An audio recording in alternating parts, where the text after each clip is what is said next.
If you aren't subscribed, make sure to hit that red button down there. Man, I'm really hard just to make you subscribe. Anyways, enjoy the video. SEGA have a track record with not making sequels to games. There have been sequels on certain occasions, such as SA2 and Sonic 4 Episode 2, but there's one sequel that every Sonic fan has been asking SEGA to make for a very long time. And that is Sonic Adventure 3. Should SEGA make a Sonic Adventure 3? Let's discuss. SEGA have tried multiple times in the past to make SA3, but have always ended up changing the name of the game, because the game strays away from how an adventure game should play. The first instance of this is Sonic Heroes. Originally, Sonic Heroes was supposed to be SA3, which makes sense since it was the next game after SA2. Heroes is considered in the Sonic fandom to be the closest thing we've ever gotten to SA3, due to pretty much having all the voice actors from SA2 and, well, that's it. Heroes was nothing like the adventure duo. It was no longer based on planet Earth anymore. Instead, it has also creativity with the environments it has, harkening back to the classics with having imaginative locations. Heroes has quite a number of downgrades from SA2, also, such as the story. The story in Heroes is sort of not there. Once again, it's like the classic Sonic games. I don't like saying that, man. Why can't it just be Sonic? Heroes kinda just has a few cutscenes here and there, like Sonic 3 and Knuckles and Mania did, just to remind you that, yes, there is still a story here, this is still a 3D Sonic game. The plot of Heroes is good, I will say. Metal Sonic being the main villain in the game, great idea, love it. Sleeping with their commented female Sonic at the end, also a great idea, also love that. Even just Metal Sonic having a voice in Heroes, is so cool, man.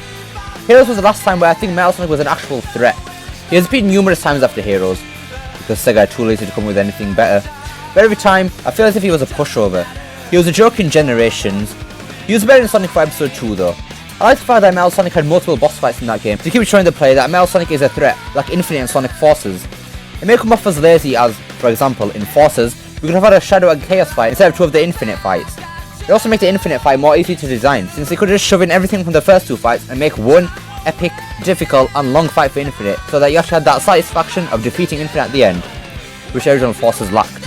Anyways, let's get back on topic here. Metal Sonic was also a joke in Sonic Boom, Rise of Lyric and Sonic Forces, so Forces were just annoyed because I've got an idea for loads of attacks that Metal Sonic would have, which I'm going to share right now. I think the fact that the fight takes place on a bridge could be a big gimmick of the fight. Metal Sonic could throw debris of the bridge at you, right to the top of the bridge where there could be a grounding section, or maybe even destroy the bridge at the end of the fight, so that you introduce boost out of the bridge before you're taken down to the depths of the ocean with it, and also become the drill that should pierce the heavens and goes straight through Metal Sonic's chest. No joke. I've just got the entirety of Forces remade in my head. I've even got ideas for a Shadow and Chaos boss fight and a whole other location. I have way too much time, man. The controls in Hero was a huge downgrade too. It was like all of the stages were all made of ice. Strange ice that doesn't seem to melt, even when in lava. The controls in the adventure games were pretty much perfect in my opinion. The momentum was there, the jumps felt natural, turning was a joy, unlike Forces, and it was an overall fun experience just controlling the characters. Heroes is somewhat different. You slip all over the place in Heroes.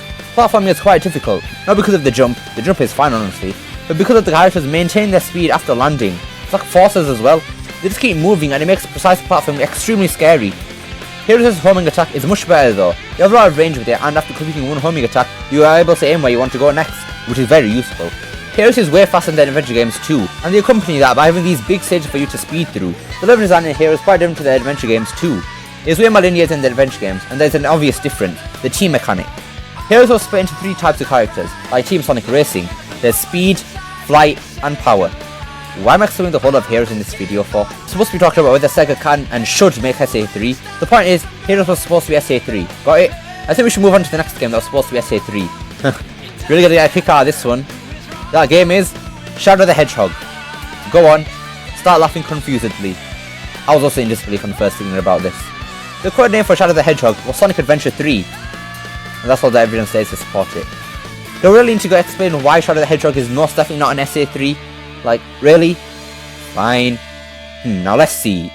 Guns. Guns. And... guns. Oh yes, guns. Did I mention guns enough times? I'm pretty sure you can't call a game Sonic Adventure 3 when Shadow is the main character. It just wouldn't make any bloody sense, would it? They may sort of call it Shadow Adventure. Now hold up. That would actually be pretty sick. We would have Tails Adventure, Sonic Adventure, and Shadow Adventure. Right, SEGA, I don't care if it's been 16 years, rename Shadow the Hedgehog to Shadow Adventure. This next game is sort of a mixed bag when it comes to being SA3, and that game is Sonic 06. Sonic 06 was clearly trying to be SA3. It wasn't like Mania where it had reused levels from previous games. 06 had a completely original selection of levels, but a completely new type of polish on the game. Sonic 06, in theory, will play like an adventure game. You've got the moveset from SA1 and 2, the spin dash, homing attack, bounce bracelet, light speed dash, pretty much everything the adventure games had. But it's like Forces, it tried to replicate the past, but ultimately failed. Just like Sonic Forces failed to perfectly replicate what had been done in Generations, 06 failed to replicate what had been done in Adventure. The physics in 06 were completely wrong. It lacked momentum, and gravity sometimes. The controls were way too precise, and a lot of the characters felt underpowered. It's because of 06 that we have not had another adventure game since. Well, I'll say it's 06's fault, when really it's SEGA's fault, pushing Sonic Team to bring out the game early, even though the game clearly wasn't ready. Sonic 06 had multiple playable characters, multiple stories, and a final story, just like an adventure game. Also, in Sonic 06, a lot of the locations follow the same way as adventure games too. For example, you've got Wave Ocean, which is Emerald Coast, Dusty Desert, which is Hidden Base, White Cloud, which is Ice Cap, Flame Court is Red Mountain, and the list goes on. This is where people say that Sonic 06 isn't SA3. Sonic 06 was supposed to be a reboot for the series. SEGA themselves never intended for Sonic 06 to be SA3. The game wasn't codenamed SA3 or anything, it was just never meant to be. The final game which was trying to be SA3 was Sonic Unleashed. SEGA really did try to make SA3 a lot, didn't they? Like, 4 attempts. Really? Just give it to us already? SEGA did actually intend for Sonic Unleashed to be SA3, but by looking at the final product, I think you can see why they changed it. There's more evidence to back this up too, as Shadow and Knuckles were supposed to make an appearance in Sonic Unleashed. Whether they would be playable or not, it is unknown. Unleashed played totally different to the adventure games. It played so differently that it became its own gameplay style of Sonic games, the Boost. Sonic Unleashed was based on planet Earth, just like the adventure games, and also required the Chaos Emeralds to be able to defeat the monster at the end of the game, Dark Gaia, also like the adventure games. There were only 2 gameplay styles in Unleashed, Boost and Hedgehog. The Tornado stage is also returned from Adventure, although watered down a lot from the SA1 version, which also shows how Unleashed was supposed to be SA3. There have been rumours that SEGA has been planning to make SA3, like the one we checked out in yesterday's video. Apparently, SEGA are remaking SA1 and 2, and using the feedback from the remakes to make the perfect sequel to SA2, and finish off the trilogy. This sounds very realistic and reasonable, surprisingly, especially for SEGA. And to answer the question that is in the title of the video now, or rather, is the title of the video. Should SEGA make SA3? At this current moment, I would say no, and I'm sure many of you guys would too. SEGA have yet to prove that they can make a good 3D Sonic game. These remakes would be a good way to prove that though. SEGA's current resource of Sonic right now are not capable of making a Generations level of game. Sonic Forces was proof of this. Sonic Team isn't as big as it used to be. They physically cannot make a great game anymore. As sad as it is, it's true. I think when you see another good 3D Sonic game that is of high quality as the games in the 2000s, with the same ambition after the adventure remakes. Even if the adventure remakes are perfect, that doesn't really show that SEGA can make a great game. It just shows that they have the controls down, because everything in the remakes will be used from the past.